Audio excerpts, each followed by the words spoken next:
dans la période Covid, ce qui m'a plus marqué, c'est peut-être qu'il n'y avait pas de circulation du tout, du fait qu'il y avait un confinement et qu'on était tranquille sur la route, on n'avait pas de soucis sur la route, quoi. Les premières semaines du confinement, on n'arrivait plus à contacter nos fournisseurs parce qu'ils étaient tous absents, enfermés, confinés. Et on commençait à être en rupture de pays pour les soignants. Donc on avait réussi à avoir via la chambre de commerce de Rouen le numéro de téléphone du directeur du magasin Leroy Merlin à Isnoville. Et il avait accepté d'ouvrir le magasin. Donc c'était très surprenant d'arriver dans un magasin vide. Et on s'était servi de gants, masques, lunettes de protection qui pourraient servir aux soignants parce que ça manquait cruellement à ce moment-là. L'activité n'a pas trop changé au niveau de la blanchisserie, hormis sur l'activité couture et marquage. Là, en fait, on s'est positionné sur la fabrication des masques et des surblouses. En fait, nos fournisseurs nous ont donné le maximum de ce qu'ils pouvaient nous fournir, mais comme nous n'étions pas le seul établissement concerné par le Covid, ils se sont vite trouvés en rupture. Il a fallu trouver des solutions pour pouvoir faire de la confection.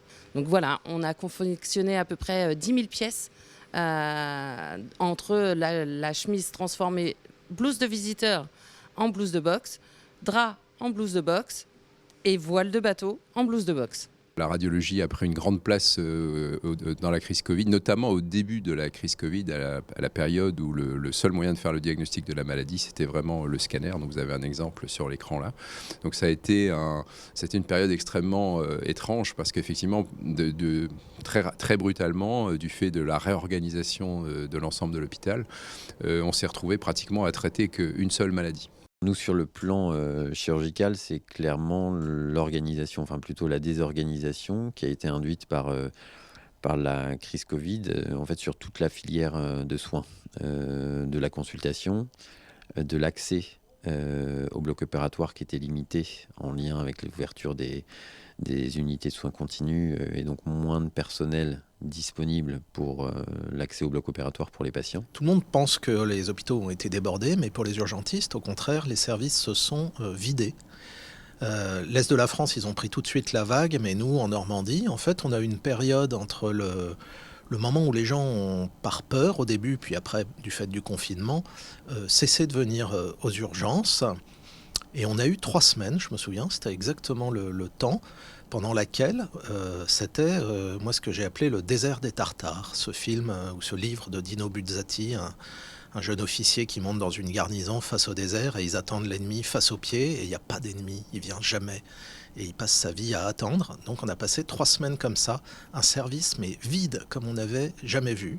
Alors c'est une période où on a effectivement beaucoup travaillé. En effectuant des heures le matin et le soir, notamment pour les tenues des agents où il a fallu qu'ils renouvellent leur tenue très fréquemment à cause de la contamination. Je pense qu'on est allé un petit peu partout pour essayer d'expliquer les modalités de transmission du pathogène, ou en tout cas ce qu'on en connaissait, et puis les mesures de prévention pour éviter la transmission de ce virus qui nous aura bien fait suer. Je me suis sentie utile parce que la seule présente, tous les soignants qu'on était, on était les seuls à être avec les patients, donc on se sentait forcément utile pour les gens. Il y a un sentiment de fierté d'avoir des équipes qui ont beaucoup, je pense, contribué à la prise en charge de nos patients pendant Covid. C'est vrai que la DSI peut sembler en seconde ligne. Pour autant, les équipes ont beaucoup contribué, je pense, à mettre en place des outils. Et puis, j'ai aussi un souvenir d'une relation humaine assez forte entre les équipes du CHU de Rouen sur cette période. Les points positifs, c'est que ça a conservé la fédération qu'il y avait eu dans l'équipe de médiation. Qui a été particulièrement exposé parce qu'en fait c'est eux qui accompagnaient alors qu'il y avait, je rappelle qu'à la première vague il y avait quasiment personne qui se déplaçait, voilà, sauf les gens vraiment très malades, très contagieux, et c'est eux qui les emmenaient au centre de dépistage ou de vaccination et ils étaient quand même très exposés et on les avait formés, mais ça a gardé entre eux une forme d'unité, d'équipe. Les équipes logistiques de la plateforme ont pris conscience de leur rôle et de leur importance pour les équipes soignantes de l'hôpital, mais également pour les établissements sanitaires de la région, puisqu'on distribuait depuis la plateforme les masques, les gants, les tests PCR, tous les produits qui étaient indispensables aux soignants pour prendre en charge les patients en sécurité. Il y a beaucoup d'intérimaires qui sont venus et beaucoup d'intérimaires sont repartis en voyant qu'il y avait des bacs marqués Covid dessus. Ils venaient, puis ils ne voulaient pas rester et repartaient. Et puis c'est une période où on a eu beaucoup d'arrêts aussi. Les gens avaient peur. Donc c'était pas facile pour eux, même pour tout le monde, je pense. Ça a été une période un peu compliquée, même entre les collègues, avec le masque, le fait de ne pas pouvoir se dire bonjour, se checker au pied, etc. Donc voilà. Mais on a réussi à garder cette cohésion d'équipe malgré tout, malgré les difficultés, malgré la peur aussi d'être contaminé. Je croyais être une superwoman, comme beaucoup. J'affrontais jusqu'au moment où, sans le voir, je me suis écroulée. Et je me suis rendu compte que voilà, j'étais pas une superwoman, j'étais pas invincible, et que toutes ces personnes qu'on a accompagnées et que ceux qu'on a perdus, à un moment, le trop-plein est sorti, quoi. Alors il y a eu des souvenirs très douloureux, hein, notamment voir arriver des patients en civil de chez eux qui simplement avaient un peu de tout et étaient un petit peu malades. On les voyait au début et puis on les voyait rapidement se dégrader. Au début, c'était vraiment très dur. Vous voyez revenir après avec la réanimation, etc. Donc il y a eu vraiment des périodes extrêmement difficiles. Donc période très particulière que j'avais jamais connue dans ma carrière, déjà longue pourtant. Ça a été une période particulièrement difficile quand les visites ont été arrêtées sur décision du gouvernement dans le cadre du confinement. Et je crois que le CHU a vraiment eu à cœur de pouvoir reprendre les visites le plus rapidement possible, mais de façon la plus sécuritaire possible. Et donc tout cet accompagnement-là a été particulièrement intense et difficile, je crois qu'on peut le dire comme ça. Et puis après, c'était plus le désert des Tartares, on est passé à la peste de Camus, parce que là, on a pris la vague comme les autres. Mais il faut bien dire que contrairement à nos problèmes quotidiens qui sont de trouver des lits pour les malades, là, il n'y avait aucun problème. Dès qu'on avait un diagnostic de Covid, et on n'avait que ça, ils partaient immédiatement dans un lit d'hospitalisation. Donc, je veux dire, pour nous, le Covid, ça a été d'abord pas de travail, et après, assez facile. Puisqu'on n'était pas du tout dans les situations où on est en permanence de qu'est-ce que je fais du patient, comment je lui trouve un lit. Là, ça passait tout seul. Tous les services de médecine s'étaient transformés en services Covid. Et voilà, je me souviens de cette double période, donc le désert des Tartares, puis la peste. Toute l'organisation des tests, des dépistages, qui menait à des programmations, déprogrammations. Donc en fait, tout ça a fait qu'on a dû prioriser nos activités. Et sur toute cette période, ne plus faire que de la chirurgie oncologique et mettre en attente toute la chirurgie fonctionnelle de notre spécialité.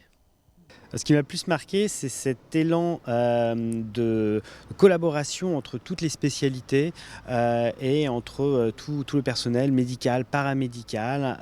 Il y a eu un élan collectif avec effectivement la participation de tous les horizons. Alors effectivement pas que la pneumologie, la maladie infectieuse pour lequel le Covid avait entre guillemets plus de sens, mais aussi toutes des spécialités comme l'orthopédie, la rhumatologie, plein d'autres disciplines chirurgicales qui ont mis la main à la pâte, donc sur tous les plans médicaux, paramédicaux, et donc je trouvais ça assez exceptionnel. Ce qui m'a sauté au visage, c'est le rapport à la vérité. C'est-à-dire que la vérité, qu'elle soit scientifique, qu'elle soit sociétale, elle a explosé pendant le Covid.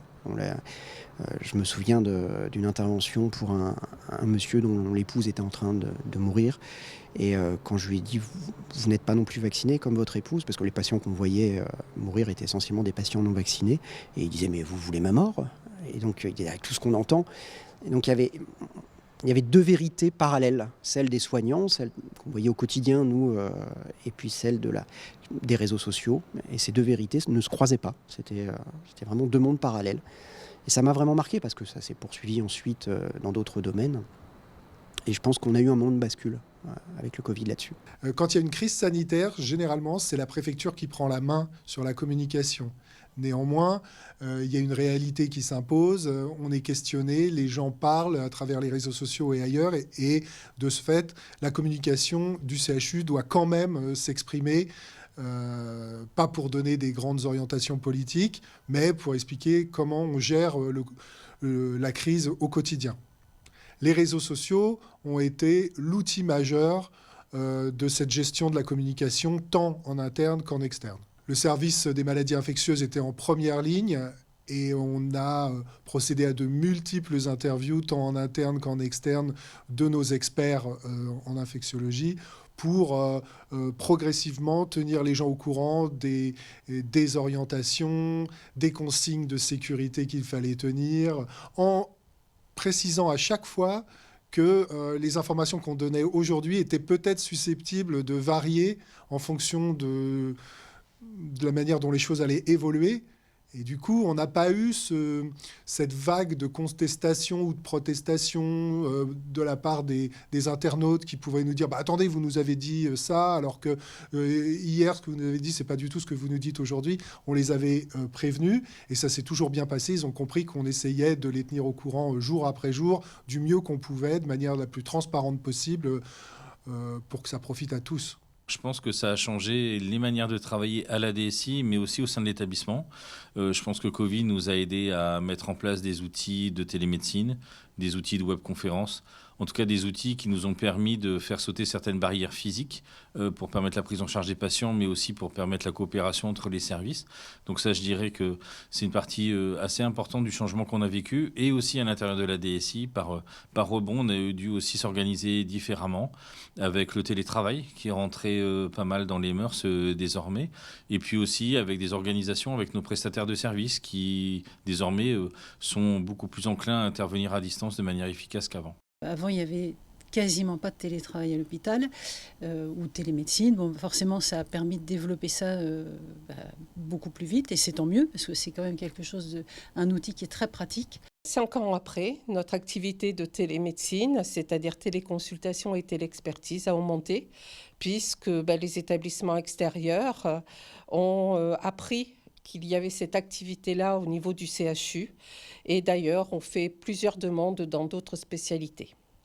Une réorganisation de l'ensemble du service, et puis d'un coup aussi peut-être un peu plus de temps libre parfois du fait de l'absence de réunion, etc. Un peu plus de temps libre aussi pour faire de la recherche, ce qui fait qu'on a profité de cette période aussi, mis à profit cette période pour faire de la recherche. Avant, on ne décrétait pas les patients d'emblée non réanimatoires ou réanimatoires. On ne les décrétait pas comme ça.